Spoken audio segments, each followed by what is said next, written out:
This is Winning Headlines, your media police boost. In this segment, we summarize some of the headlines that you may have missed this morning. We also take a look at the political pieces that we call cartoons in this country.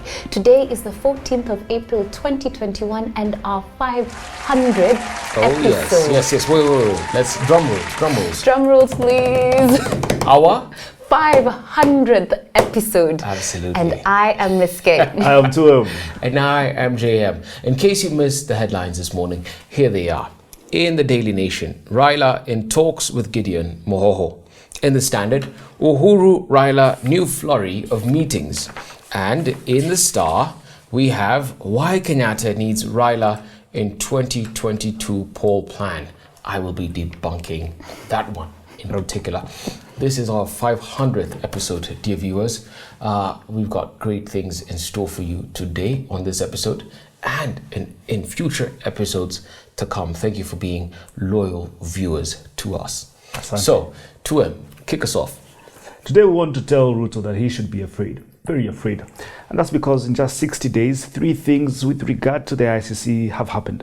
1, in February this year, Ruto's assigned lawyer at the ICC, Karim Khan, was named the ICC's new prosecutor.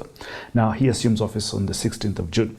The second thing that happened was the lifting of sanctions by the US government on the outgoing prosecutor, Fatou Bensouda. This happened on the 2nd of April this year. And lastly, the third thing, Fatou Bensouda last week on Friday dropped a bombshell. She told us that Ruto tampered with witnesses in his ICC case. My goodness. Question is, are these 3 things related? In our view, they are. And that's because there's a bigger game at play. We want to hypothesize that Western Capital is unsure of Ruto. And being unsure of Ruto means slowing him down. And the way to slow him down is that they have control over the use of the ICC. It's as simple as that. But why would the West be afraid of a Ruto presidency?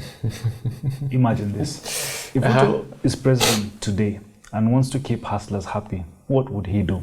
My thinking is that he'd give hustlers big farmland and tell them it's their own right to own land, just like the big British farms. He'd go to Nandi, Kericho, Limuru, and tell the Unilevers, James Finlays, and the Kakuzis of this world that that if they don't sort him out, he'll order the invasion of tea farms, and every hustler would get an acre. Remember the Nandi governor telling on leading villagers to uproot tea in Nandi just recently? Now imagine Hustler 001 in power. The Nandi episode would look like a Sunday school picnic. In any case, if 60% of tea consumed in English homes comes from Kenya, who do you think sells it to them? Of course, it's the British farms, it's the Unilevers and the James Finlays. Yes, that's right. Yeah, and the question therefore is, if British state interests have been intertwined with British commercial interests since when Kenya was a protectorate, why would they stop Ruto from becoming president if they can make Karim Khan ICC prosecutor? You can be sure as day and night that the Brits and the Americans have played forward these scenarios of a Ruto presidency and asked what could go wrong if Ruto becomes boss. And they are currently acting on it. Oh yeah, absolutely. Completely agree. And we expounded on this again on Monday's episode. Absolutely. You put it very, very well there, 2M. Absolutely. Now, let me talk about the Raila-Ruto double bind. Yeah. Yesterday, I said that Raila and Ruto find themselves at the mercy of Kikuyus in a serious double bind. That is, a dilemma in which they are damned if they form an alliance and damned if they do not form an alliance. And here is what I mean. If these two form an alliance, they would walk away from 5.8 million Gema voters, meaning that they would be less likely to win the election in 2022. Yeah. But let us even assume that they miraculously are able to form an alliance and they go ahead with it, and they get to State House in the end. Their alliance would be similar to the insincere, short-lived Treaty of Non-Aggression between Hitler and Stalin in 1939, whose purpose was only to buy time for military preparedness rather than to make peace. No sooner would it be formed than it would end. Ruto, who would serve as Prime Minister under a Raila presidency, would be impeached within the first 100 days.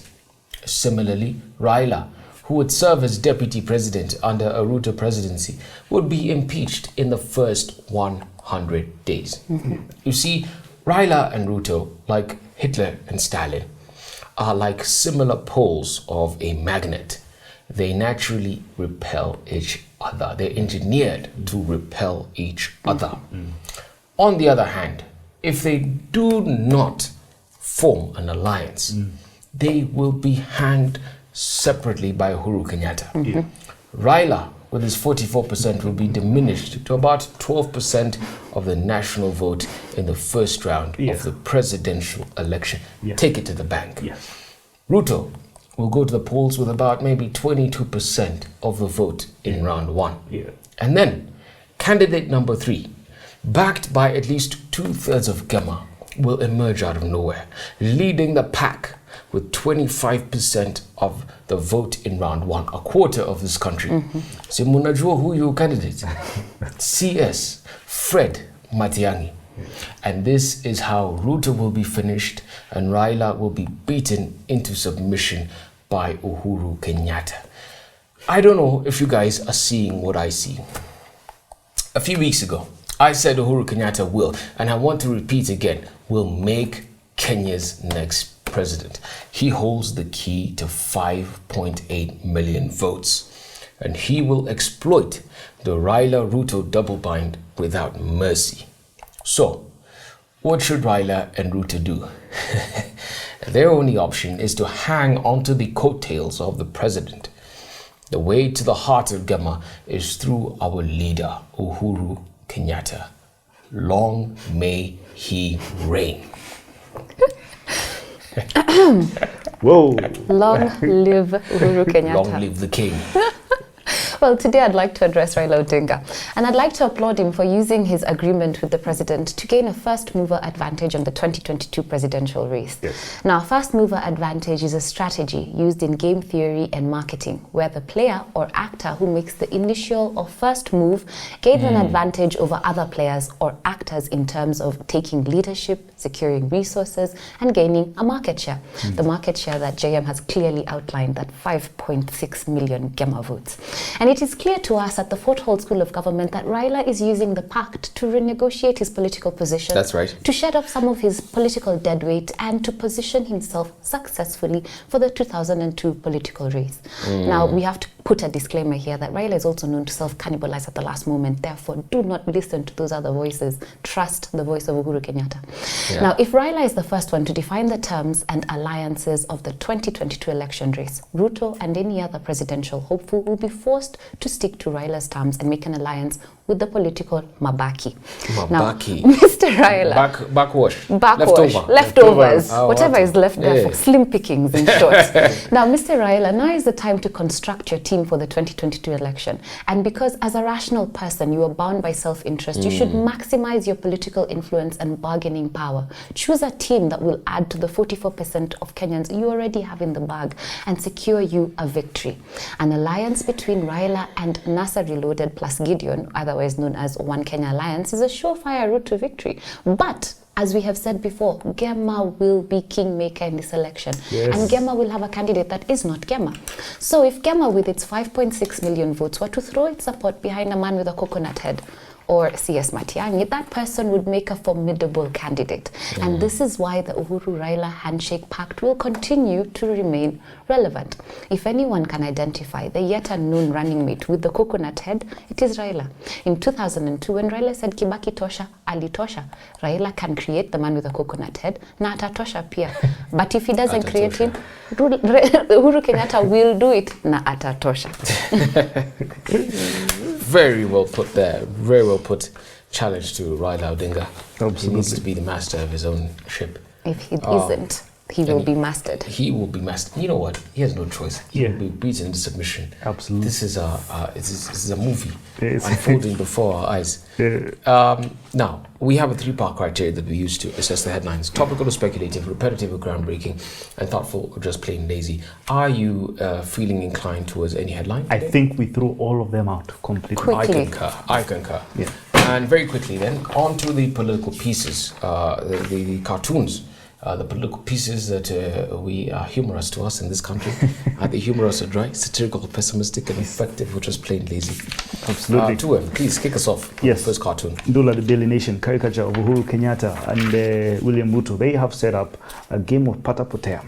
3 cups side by side. Uhuru Kenyatta is dressed in the River Tex shirt, and William Ruto has set up his on a wheelbarrow. And the person who the game is being played upon is Raila Odinga.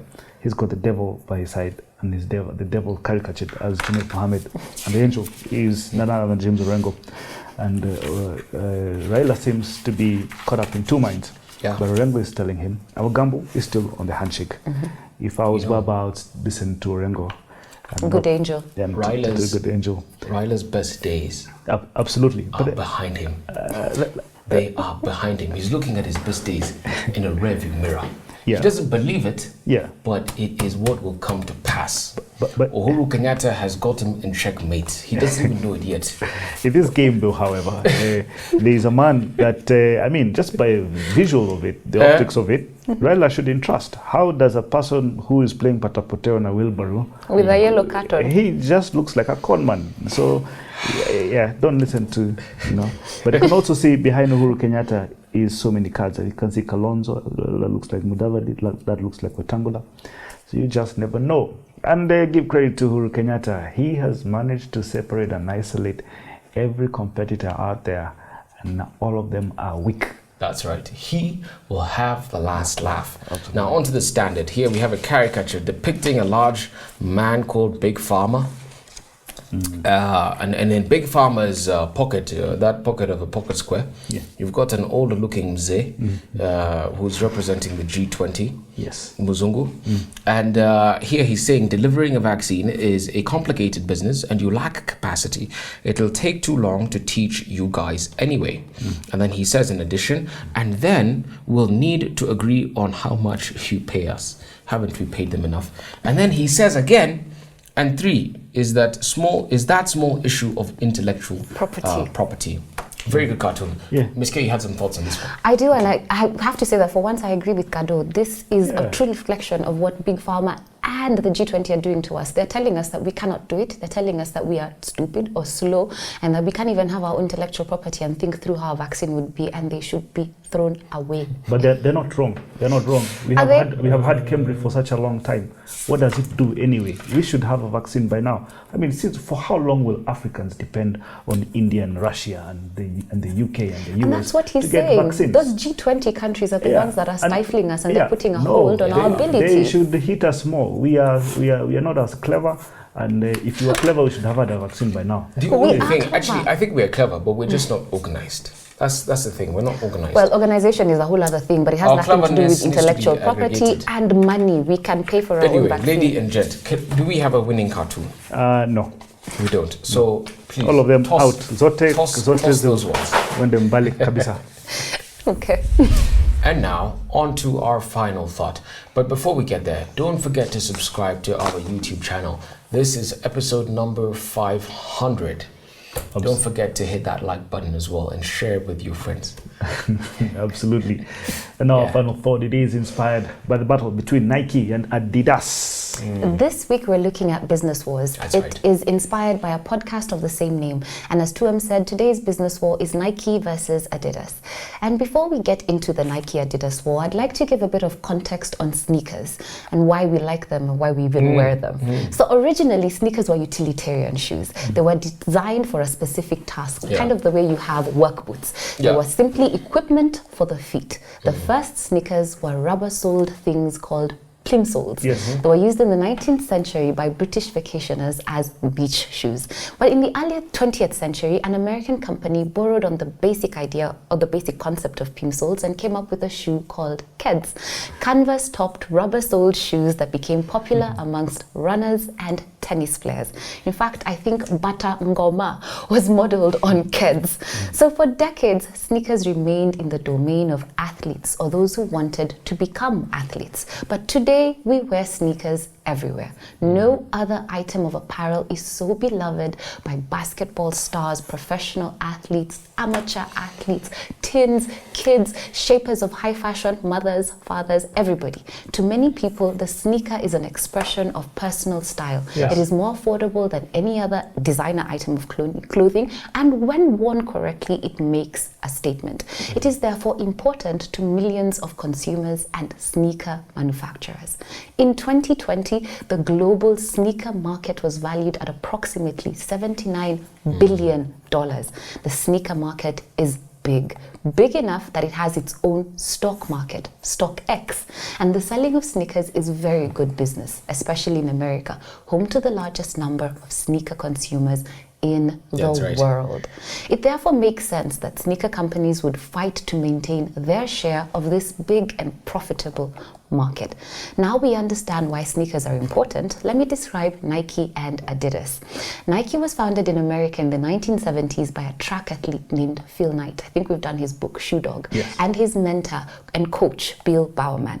Nike has a market capital share in the sneaker industry of about $100 billion. Goodness. This makes it the most successful sneaker company in the world and the most successful apparel company, period. Yeah. So Nike sneaker brand are household names for street style. Let me name a few: the Air Force One, the Air Max, the Air Jordan. Nike has rewritten the rules as it has risen to dominance through breakthrough ad campaigns, a revolutionary use of athlete endorsements from Michael Jordan to LeBron James to Cristiano Ronaldo to Tiger Woods, and innovations in shoe design and technology.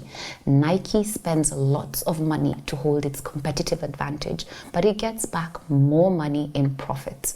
On the other hand, you have what the podcast says is the David to Nike's Goliath, Adidas, a small company that started in Europe at the end of the First World War by two brothers, Rudolf and Adolf Dassler. Yeah. They started out making their shoes by hand in Bavaria, Germany. I have to say it's quite quaint.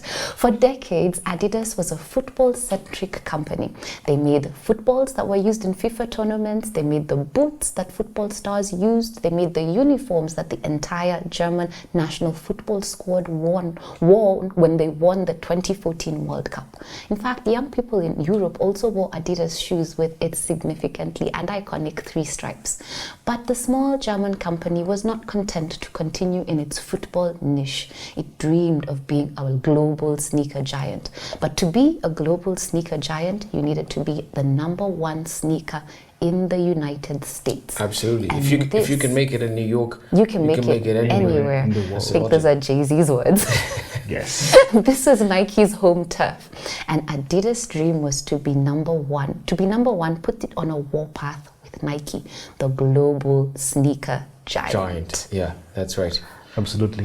Lovely. You know, the world is a blank canvas, Yeah. waiting for people to take it over. And that's the amazing story, I think, of Phil Knight, Yeah. when he thought up this idea of creating this shoe, putting a tick on it, and taking it all over the world. Absolutely. Yeah. Ms. K, with all that said, it's happy to see you wearing batangomas today. I can't even prove that I'm not. Now, we always talk of state capture, but few ever speak of corporate capture. Now, Kanye West, in my view, is a king of corporate culture, corporate capture. And by the way, my definition of corporate capture is simple: the takeover of corporate interests by individuals for their own self-interests.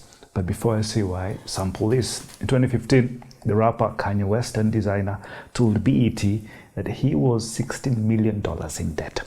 A year later, he said he owed $53 million and asked Facebook boss Mark Zuckerberg to invest in him. Man had gone mad, but there was a method to his madness. To be clear, Kanye West did not start on his sneaker design career at Nike.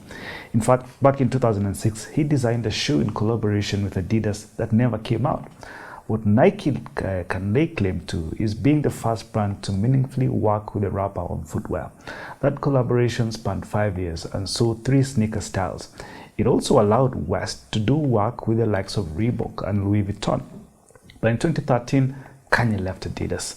Following uncertainty about the launch of the Red Octobers he designed for Nike, Yeezy, as is known, had questions. Kanye West wanted royalties, of course, to provide for his family, according to him. When Nike said no and Adidas said yes, the decision was made for him. Kanye played corporate Nike and Adidas by riding on their success. And he did this by pitting them against each other. Smart guy. It was a game of genius. By 2018, Kanye West was earning more than $100 million a year in royalties through his Adidas relationship. As at now, the Yeezy brand, his brand, is valued at $3.2 billion, which is almost half of Rwanda's GDP. And all he had to do was plug into Adidas infrastructure. Very smart. Very, very smart. Very quickly, just to chip in there regarding Kanye and then Nike when it started off, is that Kanye and Michael Jordan, for example, really created a symbiotic relationship between themselves and the shoe companies, and they built off on each other to build their brands. Yes. But I want to talk about China again. So Nike remains on top of the sneaker world, as you've correctly observed, and the latest statistics show that last year Nike raked in $23 billion worth in revenue, compared to Adidas, which raked in $13.7 billion in the same time period. And while the United States is the industry leader when it comes to sneaker consumption, China is the second largest sneaker market in the world. And here is how Nike is playing against Adidas in a market where they collectively control 40% of the market share. So the cumulative, or rather to cultivate demand in China, Nike has a sports-driven strategy. So having entered the Chinese market a decade, almost even 15 years earlier than Adidas, it was able to establish a strong association between sports and the Nike apparel and footwear, as you said, Ms. Kay.